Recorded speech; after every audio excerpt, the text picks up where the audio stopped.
High, good morning. কেমন আছো সবাই? আশা করি সবাই ভালো আছো। আমিও ভালো আছি। তো আজকে আমি দিনটা একটু লেটে স্টার্ট করলাম। অফিস একটু লেটে যাচ্ছি, তাই জন্য হেভি ব্রেকফাস্ট করে নিয়েছিলাম।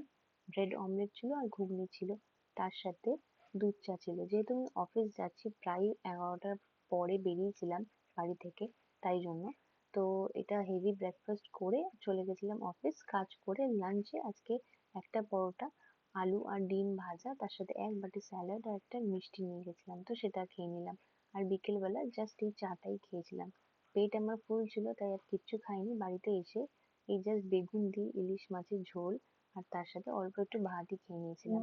তো এরকম ভাবে আজকে আমার দিনটা শেষ হলো। দেখো, ইলিশ মাছটা কিন্তু বেশ ফ্রেশ ছিল। এখন তো ইলিশ মাছের সিজনটা প্রায় চলেই যাচ্ছে, তো তাই জন্যই বাবা আনছে আর কি, যতক্ষণ না শেষ হচ্ছে। তো ব্যাস এরকম ভাবে দিনটা আমার শেষ হলো। তো চলো ভাই, আবার দেখা হচ্ছে নেক্সট ভিডিওতে। ততক্ষণের জন্য টাটা। সাবস্ক্রাইব করে দিও যদি ভালো লেগে থাকে, আর একটা লাইক